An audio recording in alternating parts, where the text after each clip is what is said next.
Movie की starting में हम दो लोग को देखते हैं, एक का नाम लोरा है और दूसरे का नाम डेविड, और ये दोनों एयर पायलट होते हैं, आर्मी वाले। ये दोनों सीमाओं की निगरानी कर रहे होते हैं अपने आर्मी प्लेन से। नीचे कुछ आतंकवादी इन दोनों के प्लेन को मिसाइल के द्वारा उड़ा देते हैं और ये दोनों नीचे गिर जाते हैं। अब लॉरा देखती है कि डेविड मर चुका है, तभी वो आतंकवादी वहां पे आ जाते हैं। फिर वो लॉरा अकेली उन 8 आतंकवादियों से मुकाबला करती है और लॉरा उनसे जीत जाती है। लॉरा अपनी टीम को मैसेज भेज देती है कि डेविड मर चुका है और मैं अकेली ही बची हूँ। लॉरा पैदल चलने लगती है और थोड़ी दूर जाने के बाद ही उसे कुछ दिखने लगता है। अब लॉरा वहां पे पहुंच जाती है और देखती है कि नीचे सुरंगों में जाने का ये दरवाजा बना है। तभी वहां पे कुछ आतंकवादी और भी आ जाते हैं अपनी गाड़ियों से, और लॉरा देखती है कि आतंकवादी यहाँ पे आ चुके हैं और मुझे मार डालेंगे।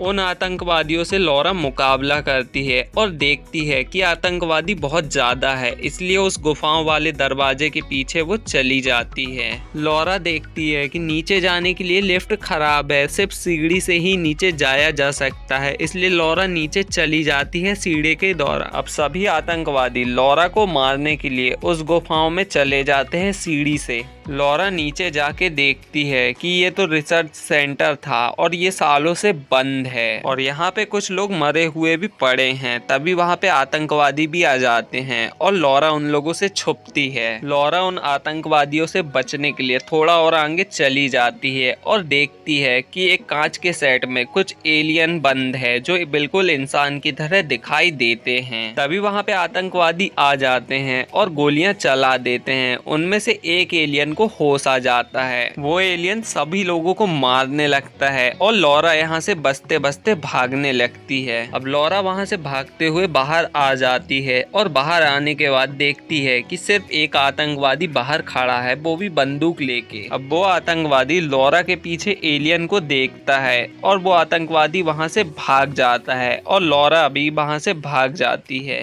गेट जाम होने की वजह से वो एलियन बाहर नहीं आ पाता है। लॉरा भागते भागते उन एलियनों से काफी दूर निकल आती है और मिलिट्री टीम वाले भी उसको मिल जाते हैं। अब लॉरा उन लोगों के साथ गाड़ी में बैठ के पास के मिलिट्री कैंप में चली जाती है। वो अब उस मिलिट्री कैंप में पहुंचने के बाद मेजर के पास जाती है और मेजर को सब कुछ बताती है कि मैंने कुछ ऐसे एलियनों को देखा है उन गुफाओं में जो इंसानों से काफी मिलते जुलते हैं। मेजर अब लॉरा को कहता है कि जो भी हुआ उसे तुम भूल जाओ और किसी से कुछ भी मत कहना। फिर लॉरा मेजर से कहती है कि आप मेरी बात का विश्वास क्यों नहीं कर रहे, वहाँ सच में एलियन है। अब लॉरा बाहर आ जाती है और उसी आतंकवादी को देखती है जो लॉरा के साथ साथ भाग रहा था। लॉरा उस आतंकवादी के पास जाती है और उस आतंकवादी से कहती है कि तुमने इन लोगों को क्यों नहीं बताया कि वहाँ पे एलियन है। लॉरा बाकी के आर्मी वालों को बताती है कि ये आतंकवादी भी वहीं पे मौजूद था जहां पे मैं मौजूद थी और इसने भी एलियन को देखा था जिस एलियन को मैंने देखा था। अब वो आतंकवादी बताता है कि 1978 के दौरान मेरे दादाजी ने उस एलियन शिप को देखा था और देखते ही देखते वो कहाँ गायब हो गया, किसी को कुछ भी नहीं पता चला। अब रात हो चुकी है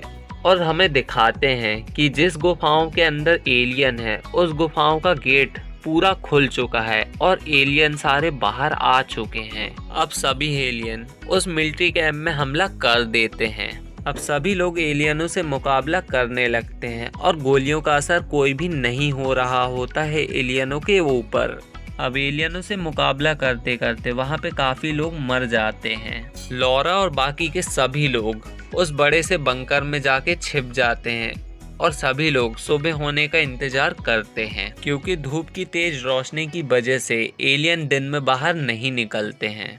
अब सुबह हो चुकी है और सभी एलियन वहां से जा चुके हैं। फिर उस बंकर से सभी लोग बाहर निकलते हैं। फिर मेजर अपने सीनियर लोग से बात करता है और मिसाइल के हमले के लिए बात करता है कि यहाँ पे हमें मिसाइल हमले की ज़रूरत है। तभी लॉरा और उसके साथियों को वहाँ पे एक एलियन मरा हुआ दिखाई देता है। उस एलियन की चमड़ी इतनी मजबूत होती है कि उस पे गोली लगने के बाद भी गोली चपटी हो जाती है। तभी लोरा और बाकी सब एक फैसला लेते हैं कि अब हम एलियन के अड्डे में जाएंगे और उसी गुफाओं में जाके बम ब्लास्ट कर देंगे, जिससे वो एलियन वहीं के वहीं दब के वो मर जाएंगे। लोरा और बाकी सब उन एलियनों को मारने के लिए गुफाओं के गेट के पास पहुंच जाते हैं। बंद लिफ्ट को अपनी गाड़ी से कनेक्ट कर लेते हैं और उसी लिफ्ट के द्वारा बाकी सभी लोग नीचे चले जाते हैं और एक जन गाड़ी को संभाल रहा होता है। दिन का समय चल रहा होता है। इसी चीज का फायदा उठा के लोरा और बाकी सब उस गुफाओं में जाके टाइमर बम को फिट कर देते हैं। तभी वहाँ पे एक एलियन आ जाता है और सब लोग बचते हुए भागते हैं वहाँ से, लेकिन एक एक करके वहाँ पे कई लोग मर जाते हैं। अब वो सब लोग लिफ्ट में आ जाते हैं और लिफ्ट को ऊपर खींचने के लिए अपने दोस्त को वॉकी टॉकी से मैसेज भेजते हैं कि हमें ऊपर खींचो। अब वो सोल्जर गाड़ी के द्वारा लिफ्ट को ऊपर खींचता है, लेकिन तभी वहाँ पे कुछ आतंकवादी आ जाते हैं और वहाँ पे गोलीबारी करने लगते हैं। अब यहाँ लोरा और बाकी सब भी लिफ्ट के अंदर परेशान है। लिफ्ट में जाली लगी होने की वजह से एलियन अंदर नहीं आ रहे थे, लेकिन सभी एलियन वहाँ पे जाग चुके हैं। गाड़ी में बैठा वो सोल्जर उन आतंकवादियों से मुकाबला करता है और गोलीबारी कर रहा होता है। तभी वहाँ पे एक मैसेज भी सुनाई देता है कि 5 मिनट बाद वहाँ पे एक ऐसी मिसाइल गिराई जाएगी जिससे बहुत भयानक धमाका होगा। लिफ्ट का वजन ज़्यादा होने की वजह से गाड़ी उसे नहीं खींच पा रही होती है और गाड़ी उसी लिफ्ट की तरफ खिंचती हुई जा रही होती है। अब गाड़ी धीरे धीरे करके उसी लिफ्ट की तरफ चली जाती है और लिफ्ट के ऊपर गिर जाती है। लोरा और एक और सोल्जर ये दोनों ही बस उस गुफा से बाहर निकल पाते हैं और जैसे ही वो बाहर निकलते हैं फिर बाहर वाला सोल्जर उन लोगों को बताता है कि यहाँ पे मिसाइल गिरने वाली है, इसलिए यहाँ से जल्दी चलो, और वे सब वहाँ से भागते हैं। धूप की तेज रोशनी की वजह से वो एलियन बाहर नहीं निकल पाते हैं और टाइमर बम भी वहाँ पे फट जाते हैं और साथ ही साथ वहाँ पे एक मिसाइल भी गिर जाती है जिससे एक भयानक धमाका होता है और सभी एलियन वहाँ पे मर जाते हैं। और अब ये मूवी यहाँ पे ख़त्म हो जाती है। लाइक करें, कमेंट करें और चैनल को सब्सक्राइब करना बिल्कुल भी ना भूलें।